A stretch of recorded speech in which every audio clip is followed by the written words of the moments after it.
Amend the Mass Media Group is California Capital's premier YouTube channel focused on reparations, dedicated to political advocacy and apologetically aimed at shining a spotlight on our righteous justice claim for reparations.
My question was, after the incident, it took them a year to file charges, Yes, ma'am. correct? Were you surprised to receive those charges after a year? Did you think that it had all kind of gone away? Actually, I thought it had gone away. I won't say I'm surprised because I knew I had filed the lawsuit, and I knew they weren't gonna want to just pay me, without trying to make me go through something. So I wasn't surprised after I filed my lawsuit. It was kind of expected, except their statute of limitations had run out, and so.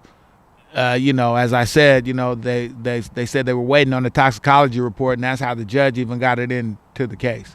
And so that was a blanket lie to the court, to the judge. They used they used that, and I mean, it's so many things, Kim. They ultimately they tried to say they sent something to my house, and it got returned to sender, and I didn't even know the court date was there. My lawyer called me and told me, or I would have missed it. They would have been able to have a warrant run through my door and kill me. And so I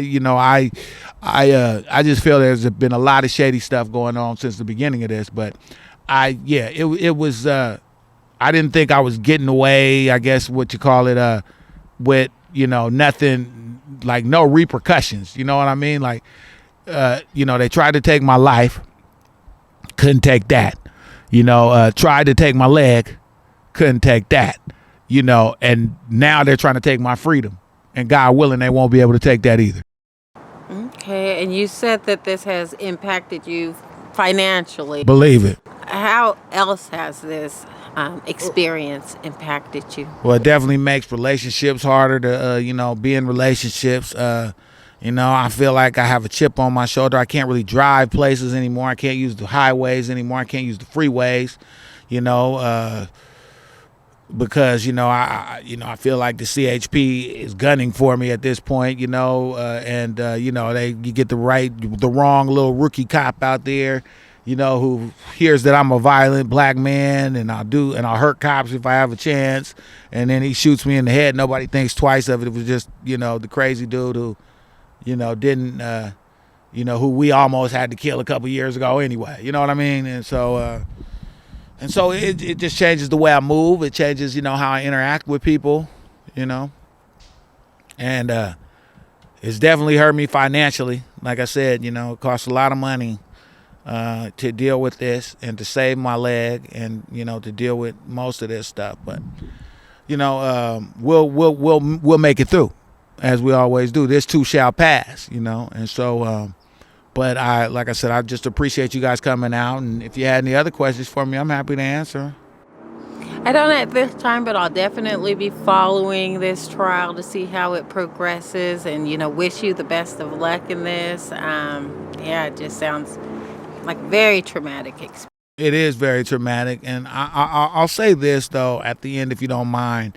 if I was this real violent felon and, cop hater and, this guy that hurts people, police or otherwise, I would, you know, I couldn't have stayed free out on the streets for, what is it, almost 3 years now after this happened. You know, um, I would have gotten into some other kind of altercation, some kind of other troubles, and I just think they're building a very false narrative against me, and it's a character assassination, and I don't appreciate it, and I appreciate you guys for coming out here and at least covering it, and at least having an unbiased opinion, not taking my word on everything, looking at the report for yourselves, and then make your own assumptions, make your own decisions. But I just ask, please use logic. How was I playing in traffic, but then, I came back to let you cuff me, and then I went back to playing in traffic. Let's stop. Let's stop with that, so, but, Well, thank you for sharing your yeah, I can't story. fathom it. And, you'll get your chance to, tell your side. One day, yeah, because it's been 3 years, and I'm telling it to you. But as far as the court goes, they're just going to continue it on, until who knows. And this, listen. Sometimes you just got to throw your hands up and say, this is life here. This is the way it is. But I'm one of those people. I hate that statement. This is the way it is. Nothing ever changes if we all say this is the way it is. And so I plan to be part of that change, and I'm very thankful to the good Lord, even though I went through a lot of pain, through this, and I'm still going through it. But, people who may have been less fortunate and don't have the means to stand up against this may not have been able to stand up against it. So I'm thankful to the good Lord that he chose me for this moment, this time, this right now, especially when we're talking about reparations and, the rule of law as far as, how police should conduct themselves. I mean, we got a great case for anyone to look into right here. Anyone.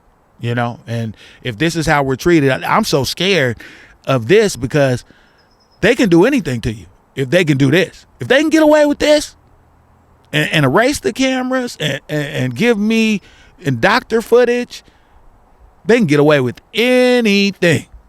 And so that's pretty much, my 2 cents. And like I said, I just appreciate you guys having me on here. And thank you for covering the story. The Real New Black Media is ETM Media. Thank you so much. Salute.